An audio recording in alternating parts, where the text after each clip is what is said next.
Hey everybody, it's Beau Beery. I'm a multifamily broker in the Florida region, and today we're going to be talking about property taxes. Specifically, we're going to be talking about what the newest or latest percentage of sale price is that tax assessors are going after in each municipality. Now, as we all know, this is what buyers and sellers and brokers use, this percentage of sale price, when working on pro formas to determine value of the property. Now, why am I spending a whole video on just one expense line item? It kills so many deals.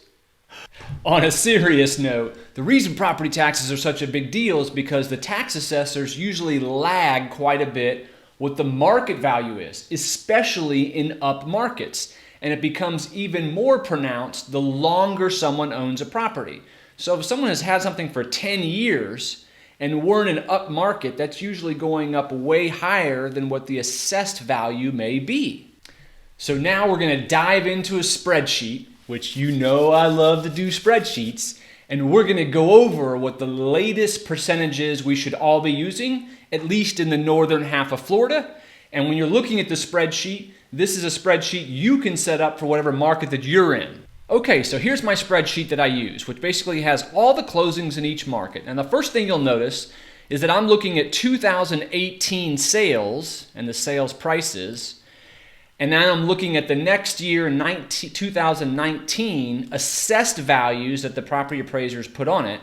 And I'm dividing the 2019 assessed value by the sale price in order to come up with what the assessed value percentage is. Now, the reason I'm looking at 2018 sales and the resulting 2019 assessed values is because that I'm in August 2020 right now, and the new 2020 assessed values have not come out yet so that we can look at 2019 sales. When they do come available, I will certainly be updating and doing another video, but this will give us a pretty darn good percentage of what municipalities are going after right now. So this specific tab is on the Gainesville market, and I cover all of these other different markets in Florida. And you can see here I've done summations at the very bottom. Now, I've done a summation on everything over 10 units, everything under 100 units, and everything over 100 units. Now, the first thing you'll notice in these are these blanks throughout each spreadsheet. And that's the affordable housing sales. I had done a prior spreadsheet that included these, but I noticed when I took every single affordable housing sale through here and I did the calculations, the average affordable housing percentage assessed value was only 58%. Now, what I figure is that each municipality treats affordable housing different because, well, they're trying to promote affordable housing.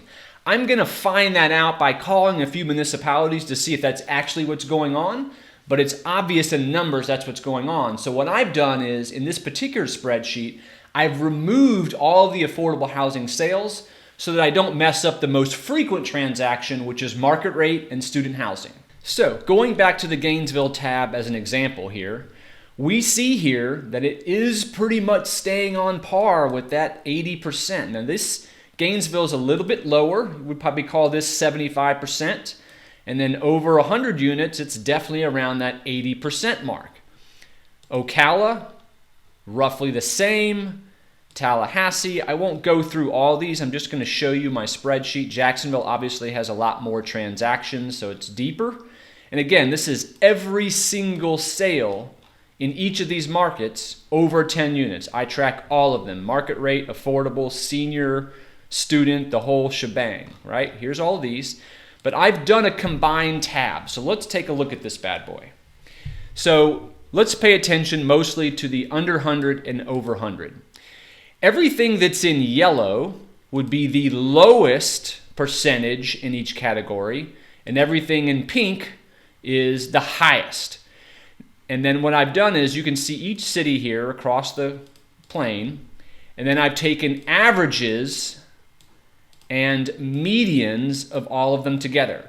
And so you can see we are still right in that 80% mark, spot on throughout, right? But here's a couple things that I noticed. Number one, Jacksonville consistently in every category possible had the highest capture of sale price percentage.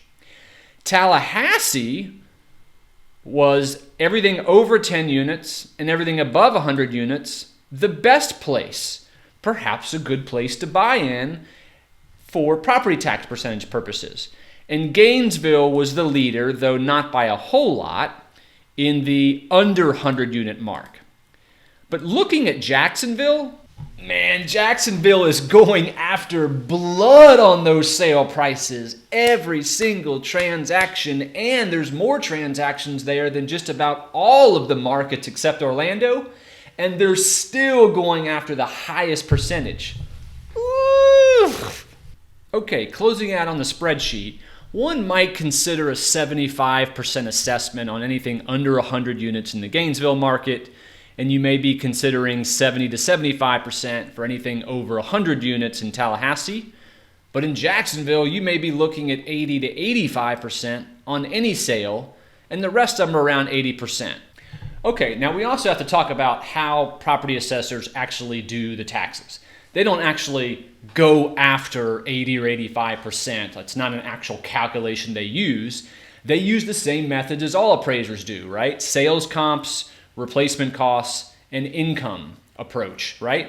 Now, most of the time, there's never enough sales comps in any one municipality that matches any one specific property. For instance, if you're selling a 1960s 40-unit deal that's really far out of town, that has to be compared to like-kind property. That can't be compared to a 1990 300-unit complex. So oftentimes, there's never enough sales comps to rely on just sales comps. Replacement cost doesn't make a whole lot of sense, and so a lot of reliance is put on the income approach. They still have to do the income approach to justify going after 80 or 90 or 75% of a sale price. So within the data, as you look at my spreadsheets, you will find that there are a number of transactions over 100 units and under 100 units in which they were only at 40% or 60%. Now, there wasn't a whole lot of these, but it happened. And in those instances, oftentimes they are transactions in which there are assets that traded for much more than what other similar transactions. For instance, let's go back to that 1960 deal. If you had a 1960s concrete block, say 20-unit deal that was in a phenomenal location and getting really good rents, then that may have a much smaller assessed value compared to the sale price, because when you compare it to other 1960s deals, it's an anomaly. And so it's not fair to kill that property when everything else like it trades much lower.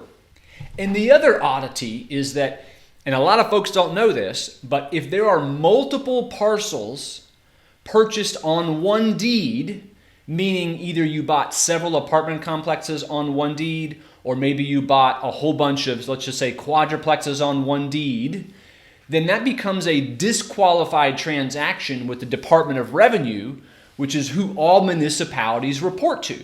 Now, all that means is it doesn't get lumped into all of the sales as a package that the Department of Revenue does their audit on, and so it doesn't fall in there, and so the municipalities don't have to prove to the Department of Revenue, hey, we went after a certain percentage, or we got a certain percentage of the value on this portfolio sale or this multi-parcel asset sale. But that allows them to do their own analysis, and when it's multiple parcels on one deed or multiple complexes on one deed, they don't know what value went to each one specific asset, so they can't go after 80 or 90%. And they then rely more heavily on the income approach, which is why when you look at a lot of the portfolio sales and you look at the individual assets, oftentimes the assessed value was much less than 75, 80, or 85% of the sale price.